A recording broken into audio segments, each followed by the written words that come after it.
আসসালামু আলাইকুম। আমি ফারহানা হাবিব, সহকারী শিক্ষক ও জেলা হাই স্কুল। আশা করি তোমরা সবাই ভালো আছো। আমি নিজেও ভালো আছি আল্লাহর রহমতে। আসো আমরা আমাদের ক্লাস শুরু করি। আজকে আমরা ভগ্নাংশের বিয়োগের ক্লাসটা শুরু করব। আমরা গতদিন যোগের ক্লাসটা শেষ করেছি এবং তোমরা ভালো মতো বুঝতে পেরেছো জেনে আমি খুব খুশি হয়েছি। এখানে আমরা বিয়োগের ক্লাসটা শুরু করব। এখন আসো আমরা শুরু করি।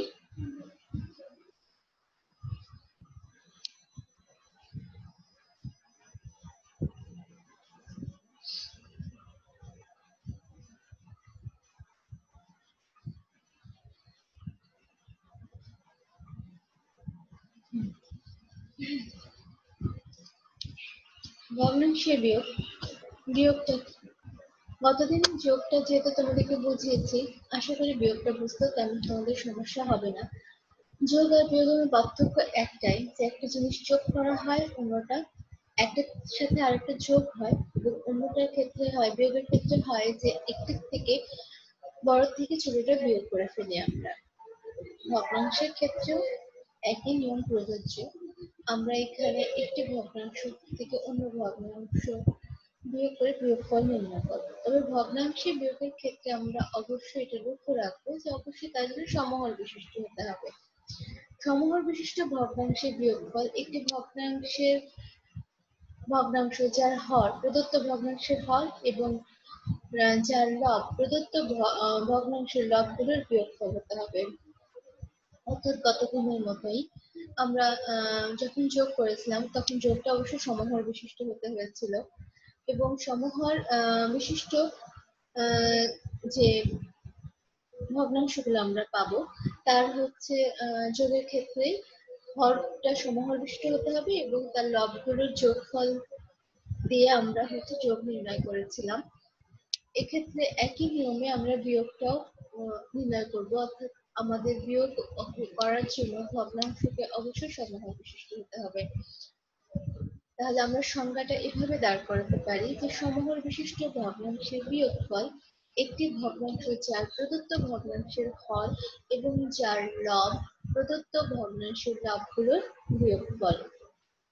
অর্থাৎ আমি যখন এটাকে কোনো ভগ্নাংশ বিয়োগ করতে যাব তখন অবশ্যই ভগ্নাংশটাকে সমহর বিশিষ্ট হতে হবে, এবং গতদিনের মতো নিয়ম অনুযায়ী যদি আমার কাছে ভগ্নাংশগুলো সমহর বিশিষ্ট না হয় তবে আমাকে অবশ্যই হরগুলোকে সমহরে পরিণত করে নিতে হবে। এজন্য নিয়ম হচ্ছে হরগুলোর যে ভগ্নাংশ দেওয়া থাকবে, যে ভগ্নাংশগুলো দেওয়া থাকবে সেই ভগ্নাংশগুলো হরের লসাগু নির্ণয় করে এটাকে সমহরে আমরা পরিণত করব।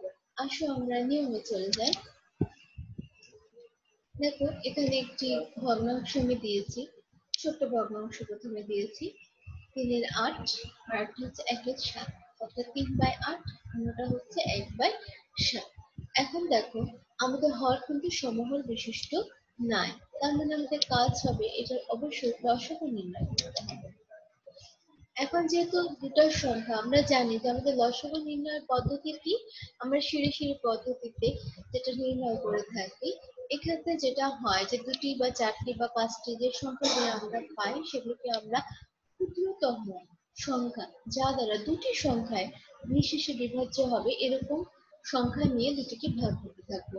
এইভাবে প্রত্যেকবার যে ভাগফল আসবে সেই ভাগফলগুলোকে আমরা ক্ষুদ্রতম সংখ্যা দিয়ে বারবার ভাগ করতে থাকবো, এবং যতক্ষণ পর্যন্ত ভাগ যাবে ততক্ষণ পর্যন্ত দিব। যখন যাবে না সে পর্যন্ত আসার পর আমরা সমস্ত সংখ্যাগুলোকে নিয়ে এবং যদি কোনো অবশিষ্ট সংখ্যা থেকে যায় তা এক সিরিয়ালে গুণ করে গুণফল যেটা নির্ণয় হয় সেটাই আমাদের লসাগু হয়। কিন্তু দেখো আমাদের বর্তমানে যে হরের যে সংখ্যা দুটি রয়েছে, একটা হচ্ছে 8 এবং অন্যটি হচ্ছে 7। এক্ষেত্রে 7 এবং 8 কোনো ক্ষুদ্রতম একটি সংখ্যা দ্বারা দুটি সংখ্যা যায় না, নিঃশেষে বিভাজ্য হয় না। সেক্ষেত্রে নিয়ম অনুযায়ী আমাদেরকে যেটা করতে হবে দুটি সংখ্যাকে আমরা গুণ করে ফেলবো, এর যে গুণফল নির্ণয় হবে সেটি হবে হচ্ছে আমার লসাগু। তাহলে নিয়ম অনুযায়ী আমরা 7 এবং 8 এর গুণফল নির্ণয় করবো। যেহেতু এটি কোনো সাধারণ সংখ্যা দ্বারা ক্ষুদ্রতম সংখ্যা দ্বারা নিঃশেষে বিভাজ্য হচ্ছে না, সেহেতু আমরা এটাকে দুজনকে একসাথে গুণ করে দেবো, দুটি সংখ্যাকে একসাথে গুণ করে দেবো। গুণ করলে গুণফল দাঁড়ায় 27-56। এখন আমরা জানি যে হচ্ছে গতদিনের ক্লাসে তোমরা দেখেছো যোগের ক্ষেত্রে যে যখন আমরা সমহরে পরিণত করি অর্থাৎ একটি সাধারণ হর নির্বাচন করে লসাগু নির্ণয়ের মাধ্যমে লসাগু নির্ণয় করে সেক্ষেত্রে ক্ষেত্রে আমাদের যখন আমরা যোগ করেছিলাম তখন প্রত্যেকবার প্রতিটা ভগ্নাংশের ক্ষেত্রে সমহর যে হরটা আমরা লসাগু করে নির্ণয় করেছিলাম সেই হরের সাথে পূর্বে প্রদত্ত যে ভগ্নাংশ থাকে তার হরকে আমরা ভাগ দিই এবং যে ভাগফল আমরা পাই সে ভাগফল দিয়ে আমরা লব গুণ দিই। এক্ষেত্রে যেহেতু এটা বিয়োগ আমরা যোগ করেছিলাম এর আগে, তখন আমরা লবগুলোকে গুণ করার পরে প্রতিটি লব যোগ করেছিলাম। এক্ষেত্রে যেটা হবে যে লবগুলোকে আমরা ভাগফল যেটা নির্ণয় হবে হরের সাথে বিয়োগ হরের সাথে ভাগ করার পরে যে ভাগফল আমরা নির্ণয় করব সেই ভাগফল দিয়ে আমরা লবের সাথে গুণ করব। গুণফল যেটা আমরা পাবো প্রত্যেকটা ভগ্নাংশে সেগুলোকে পরস্পর আমরা বিয়োগ করব। দেখো এক্ষেত্রে আমাদের প্রথম ভগ্নাংশ ছিল হচ্ছে 7, ভগ্নাংশের হর হচ্ছে তোমার 27-56, প্রথমটার আমরা হর হচ্ছে 8 আর দ্বিতীয়টার হচ্ছে 7, আর আমরা রসগো নির্ণয় করে পেয়েছি হচ্ছে 56। এখন প্রথম ভগ্নাংশ 3/8, এক্ষেত্রে আমরা যদি 56কে 8 দিয়ে ভাগ দিই তাহলে ভাগফল পাবো 7, তার মানে 7কে আমি 3 দ্বারা গুণ দিব। এর গুণফল বিয়োগ হচ্ছে দ্বিতীয় ভগ্নাংশের লবের গুণফল। এখন দ্বিতীয় ভগ্নাংশের লবের গুণফল করার জন্য অবশ্যই দ্বিতীয় ভগ্নাংশের হরকে আমাদের লসাগু নির্ণয় করে যে হর পেয়েছে অর্থাৎ সমহরে যে হরটাকে আমরা পরিণত করছি সেই সমহরটাকে দিয়ে ভাগ করতে হবে। ভাগ করলে 56কে যদি আমরা 7 দিয়ে ভাগ করি তাহলে 7 8 56, অর্থাৎ আমরা ভাগফল পাবো হচ্ছে 8। যেহেতু আমার লব এখানে 1 সেহেতু এটি 1-এর সাথে গুণ যাবে এবং উভয় লব একে অপরের থেকে বিয়োগ হবে। এখন আমরা গুণফলটা নির্ণয় করে ফেলি। আমরা যদি প্রথম ভগ্নাংশের গুণফল নির্ণয় করি লবের গুণফল তাহলে সেটা দাঁড়াবে 3-7-21 এবং দ্বিতীয় ভগ্নাংশের লবের যদি গুণফল নির্ণয় করি তাহলে সেটা দাঁড়াবে হচ্ছে 8-1। এখন আমরা প্রথম ভগ্নাংশের লবের গুণফল থেকে দ্বিতীয় ভগ্নাংশের লবের গুণফল যদি বিয়োগ করে দিই তাহলে আমাকে 21 থেকে 8 বিয়োগ করতে হবে, যার বিয়োগফল দাঁড়ায় হচ্ছে 13। তাহলে আমি যে বিয়োগফলটা পেলাম সেটা 13/56। এটি হচ্ছে নিয়ম ভগ্নাংশে প্রয়োগ করা।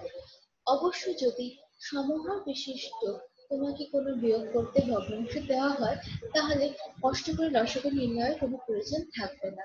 তবে যদি সমহর না থাকে তাহলে অবশ্যই আমাদেরকে লসাগুর মাধ্যমে সমহরটা নির্ণয় করে নিতে হবে, অর্থাৎ সাধারণ একটি হর নির্ণয় করে নিতে হবে যেটি সমহর হবে।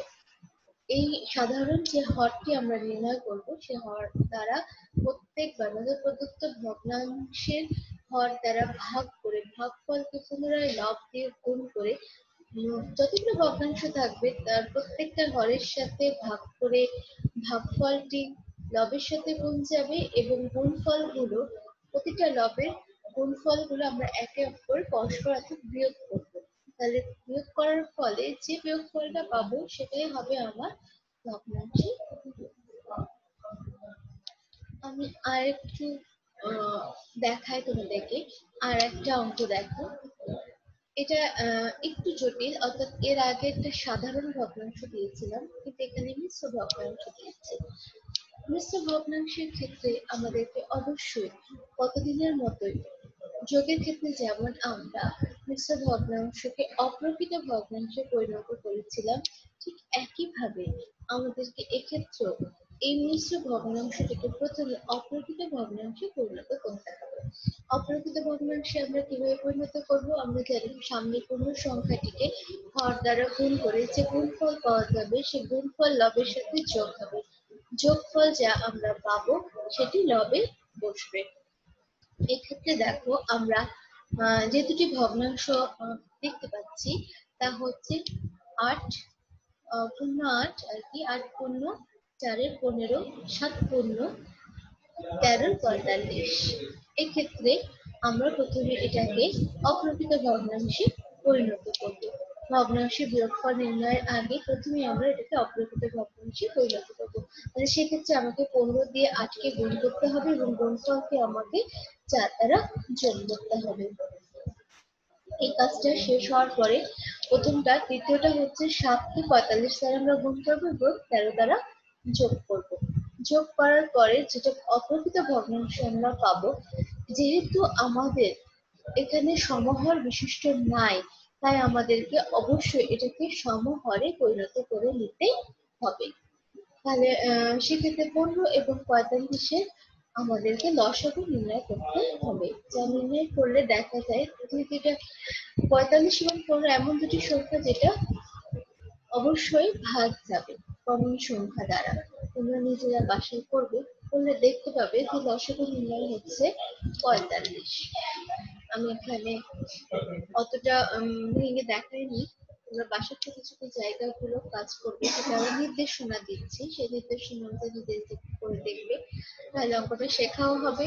নিজে হাতে করলে একই সাথে আমার ক্লাস খোলার সাথে সাথে তোমার পড়াটাও কমপ্লিট হয়ে যাবে। যেহেতু লসাগু আমি তোমাদেরকে করে দেখিয়েছি ক্লাসে, সেহেতু আমি আবারও ক্লাস নিয়েছি এখানে, সেহেতু আমি লসাগুটা এখানে আর দেখাচ্ছি না। লসাগুটা বাসায় নিজে নিজে অবশ্যই করে দেখে নেবে। আচ্ছা, যেহেতু আমরা লসাগু নির্ণয় করলাম 45, তাহলে আমাদের নিয়ম অনুযায়ী যে মিশ্র ভগ্নাংশটা আমরা নির্ণয় করেছি, অর্থাৎ পূর্ণ সংখ্যাটিকে হর দ্বারা গুণ করে লবের সাথে যোগ করে যদি আমরা দেখি তাহলে পাওয়া যাবে লবে 124, আর দ্বিতীয় ভগ্নাংশের লবে পাওয়া যাবে 328। অর্থাৎ আমাদের ভগ্নাংশটি দাঁড়াবে 124 বাই হচ্ছে 15 বিয়োগ হচ্ছে 328 বাই 45। এখন আমাদের কাজ হচ্ছে যে আমরা যে লসাগু যেটা নির্ণয় করলাম, অর্থাৎ আমাদের কমন যে হরটা নির্ণয় হলো সেটা মাধ্যমে আমরা সেটাকে কাজে লাগিয়ে আমরা এখন বিয়োগফলটা নির্ণয় করবো। যেহেতু আমাদের লসাগু নির্ণয় হচ্ছে 45, তাই নিয়ম অনুযায়ী আমরা প্রথম যে প্রদত্ত আমাদের ভগ্নাংশ আছে তার সাথে লসাগু দ্বারা নির্ণয় করার যে হরটি আমরা পেয়েছি সেই হরটাকে আমরা ভাগ দেব। ভাগ দিলে 45-কে 15-তে ভাগ দিলে 3 পূরণ 45, এক্ষেত্রে আমরা পাবো হচ্ছে 3। তাহলে 3 গুণ যাবে হচ্ছে আমার লবের সাথে, অর্থাৎ 124-এর সাথে গুণ দিয়ে গুণফল পেয়েছি 372। দ্বিতীয়টির ক্ষেত্রে যেটা হয়েছে যে আমরা 45-কে যদি 45 তার যেহেতু লসাগু আমাদের 45, তাহলে 45-কে 45 দ্বারা ভাগ দিলে পাবো হচ্ছে 1, এবং এটা যদি লবের সাথে গুণ দিই তাহলে যেহেতু আমার লব হচ্ছে 328, সেহেতু 1 গুণ দিলে আমার লব 388 থাকবে। এখন আমরা মানে প্রথম লবটি থেকে দ্বিতীয় লবটিকে বিয়োগ করে দেব। বিয়োগ করলে বিয়োগফল দাঁড়ায় 44। নিচে 45 হর ছিল, তাহলে 44 বাই হচ্ছে এটা 45। এটাই হচ্ছে আমাদের বিয়োগ ফল। তাহলে আমরা যেভাবে আর কি বলেছিলাম যে আমরা এভাবে নির্ধারণ করতে পারবো পদ্ধতি, সেটা আমরা আরেকবার তোমাদেরকে আরেকটু মিশ্র ভগ্নাংশ দিয়ে দেখালাম। প্রথমে আমরা দুটি সরল ভগ্নাংশের মাঝে বিয়োগ করে বিয়োগফলটা দেখলাম। পরবর্তীতে আমরা দ্বিতীয়বারে মিশ্র ভগ্নাংশের বিয়োগফল দেখলাম। আশা করি তোমাদের এতদূর পর্যন্ত বুঝতে কোনো সমস্যা নেই।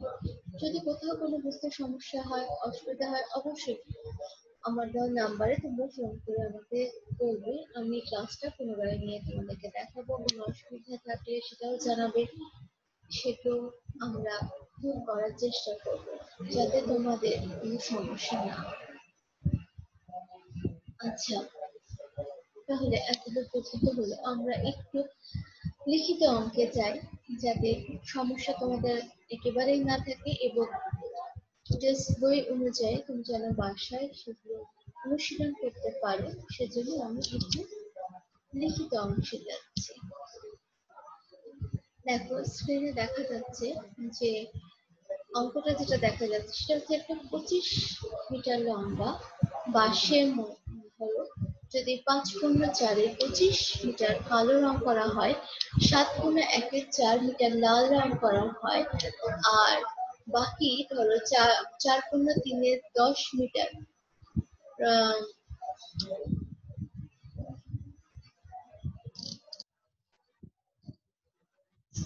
করা হলো, তাহলে সেক্ষেত্রে আমাদের বাঁশটির কত অংশ রং বাকি রইল।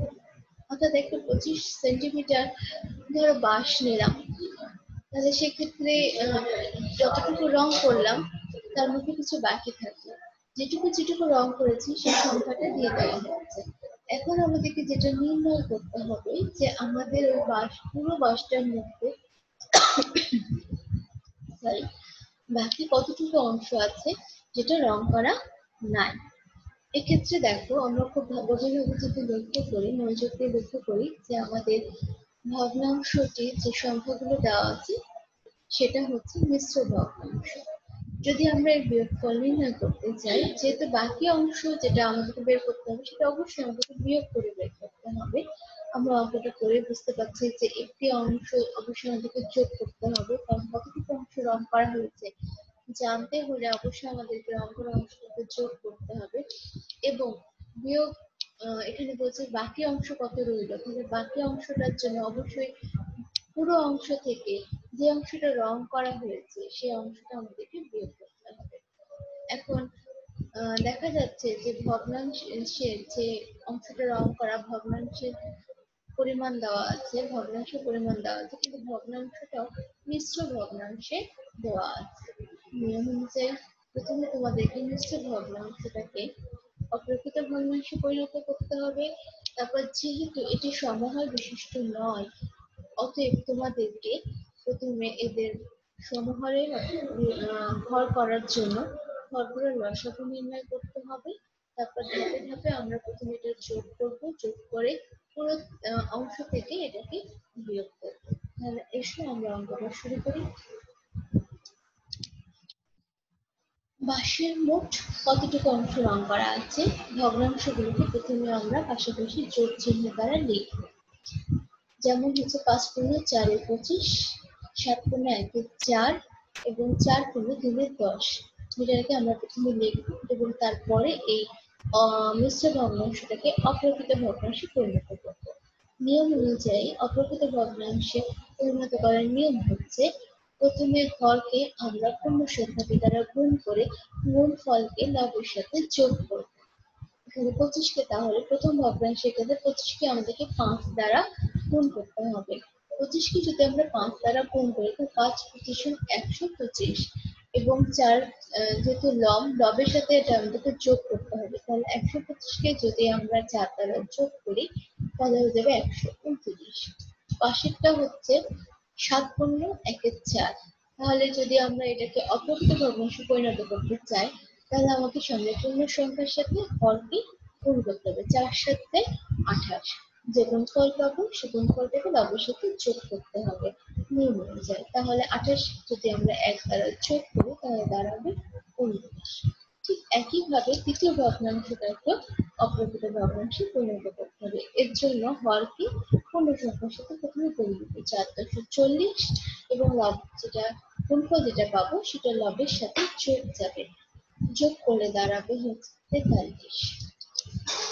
তাহলে দেখো, আমরা যে সংখ্যাগুলো পেলাম এরপরে আমাদেরকে যেটা করতে হবে সেটা হচ্ছে অবশ্যই, যেহেতু এরা সমহর বিশিষ্ট নয়, অতএব হরগুলোকে সমহর বিশিষ্ট করার জন্য প্রথমে হরগুলোর লসাগু নির্ণয় করতে হবে। 25, 4 এবং 10-এর লসাগু নির্ণয় করলে লসাগুটি আসবে 100। নির্ণয় করে নিয়ে বসিয়ে দিয়েছি। তোমরা অবশ্যই নিজ নিজ খাতায় এটি একবার নির্ণয় করে দেখবে। যেহেতু আমি তোমাদেরকে লসাগু নির্ণয় পদ্ধতি শিখিয়েছি, সেটা আমি এখানে আলাদা করে নির্ণয় করে দেখাচ্ছি না। তোমরা প্রত্যেকেই অবশ্যই বাসায় নিজে নিজে করে নেবে, যাতে জিনিসটা বুঝতে বা শিখতে তোমার কোথাও কোনো সমস্যা না হয়। এখন যখন এটা আমরা লসাগু নির্ণয় করে নিব, তখন আমাদেরকে যে কাজটা করতে হবে সেটা হচ্ছে, দেখো আমরা এবার যে হরটা পাবো সেই হরটা দ্বারা প্রত্যেকটা ভগ্নাংশের হরকে ভাগ দিব, এবং যে ভাগফলটা পাবো প্রত্যেকটা ভগ্নাংশের হরগুলোকে ভাগ দিব, এবং যে ভাগফলটা পাবো সেই ভাগফলটা দ্বারা আমরা লবকে, প্রতিটা ভগ্নাংশের লবকে গুণ দিব। গুণ দেওয়ার পরে যে মানগুলো পাবো সেই মানগুলোকে, অর্থাৎ প্রতিটা ভগ্নাংশের লবের যে মান পাবো সেই মানগুলোকে আমরা যোগ করে নেব। তাহলে 25টি প্রথম ভগ্নাংশ হচ্ছে 129/25। তো এই ক্ষেত্রে আমাদেরকে যে হরটা আমরা পেয়েছি লসাগু নির্ণয় করে সেটা হচ্ছে 100। তাহলে অবশ্যই 100 দ্বারা 25 কে ভাগ দিব। ভাগ দিলে আমরা পাবো হচ্ছে 4। 4/100। তাহলে 4 দ্বারা আমাকে 129 অর্থাৎ লবকে গুণ দিতে হবে। গুণ দিলে গুণফল আসবে 516। ঠিক একই নিয়মে আমরা এবার দ্বিতীয় ভগ্নাংশের হর অর্থাৎ 4-কে 100 দ্বারা ভাগ দেব, এবং ভাগ দিলে পঞ্চকে হচ্ছে 25। 4/25 তাহলে 25কে আবার যে ভাগফলটা পাবো সেটাকে আমরা লবের সাথে গুণ দিব। আমাদের লব হচ্ছে 29, যেটা গুণ যাবে 25-এর সাথে, কিন্তু আমরা ভাগফল পেয়েছি 25। 25 আর 29 গুণ করলে আমরা গুণফল পাবো হচ্ছে 725। এর পরের ভগ্নাংশ হচ্ছে 43/10। তাহলে নিয়ম অনুসারে আমাকে 100-কে 10 দিয়ে ভাগ দিতে হবে। যদি আমি ভাগ দিই তাহলে ভাগফল পাবো 10। তাহলে যেটা ভাগফল পেয়েছি সেটা আবার লবে গিয়ে গুণ দিতে হবে। তাহলে লব দিয়ে যদি গুণ দিই, লব ছিল আমার 43, যদি 10 দ্বারা গুণ দিই তাহলে সেটা হবে 430। এখন অবশ্যই আমাদেরকে, যেহেতু আমরা মোট পরিমাণ বের করব, তার মানে এই অংশটা হবে যোগ, সেহেতু আমরা এখন পুরো লবটাকে যোগ দিয়ে যোগফল নির্ণয় করব। তার মানে এখানকার 516 যোগ হচ্ছে 725 এবং যোগ হচ্ছে 430। এই সংখ্যাগুলোকে আমরা একসাথে যোগ করলে যোগফল পাই হচ্ছে 1671/100। অবশ্যই আমাদেরকে এটাকে ভাগ, মানে এই অংশটা থাকবে। এই অংশ থেকে আমাদেরকে প্রথমে পুরো যে অংশটা ছিল আমাদের, এটা আমাদের ভগ্নাংশ অংশ মোট অংশ আর কি, যেটাতে রং করা হয়েছে। এখন আমাদেরকে বের করতে হবে যে কত অংশ রং করা নাই, যেটা আমার অঙ্কে চাওয়া হয়েছে। এখন আমরা যে অংশটা চাওয়া হয়েছে সেটা বের করব। তার জন্য আমরা মোট যে পরিমাণটা ছিল, অর্থাৎ বাঁশটার মোট পরিমাণ যা ছিল তার থেকে যে অংশটা আমরা রং করেছি ভগ্নাংশে, যে যোগফলটা পেয়েছি সেটাকে বিয়োগ করব। আমাদের বাঁশটার পুরো পরিমাণ ছিল হচ্ছে 25 মিটার।